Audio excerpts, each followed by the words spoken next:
Hi friends, இன்றைக்கி நம்ம வீட்டில் டுடே லன்ச் என்னன்னு சொல்லி தான் பார்க்க போகிறோம். லஞ்சுக்கு நம்ம வீட்டில் இன்றைக்கி மிளகு சீரகமெல்லாம் போட்டு தக்காளி நல்லா மிக்சியில் போட்டு அடித்து ரசம் தான் வச்சுருக்கிறேன். ரசம் எனக்கு டாக்டர் உடம்பு சரியில்லைன்னு ஹாஸ்பிட்டலுக்கு போனதுக்கு இந்த மாதிரி மிளகு ரசம் அப்புறம் கொள்ளு ரசம் இந்த மாதிரி வச்சு சாப்பிடுங்க, எது சாப்பிட்டாலும் சூடாக சாப்பிடுங்க அப்படின்னு சொன்னாங்க. நம்ம இதுவே வைக்கிறதில்ல, இந்த ரசமே நம்ம எங்கே போய் கொள்ளு ரசம் வைக்கிறது. அதனால் எனக்கு டைம் இல்லை அப்படிங்கிறதுனால நான் இந்த மாதிரி தக்காளி ரசம் தான் வச்சேன். தக்காளியில் கொஞ்சம் மிளகு அதிகமாக சேர்த்து வச்சு சாப்பிட்டாச்சு.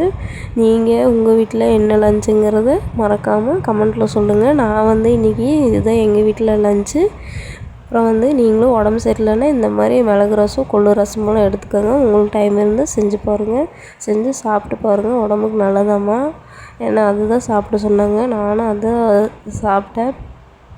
எல்லாத்தையும் சாப்பிட முடியாது, நம்மளால் எது செஞ்சு சாப்பிட முடியுமோ அது சாப்பிட்லாம், தப்பில்லை. இந்த வீடியோ பிடிச்சிருந்தா நம்ம சேனல் லைக் பண்ணி ஷேர் பண்ணி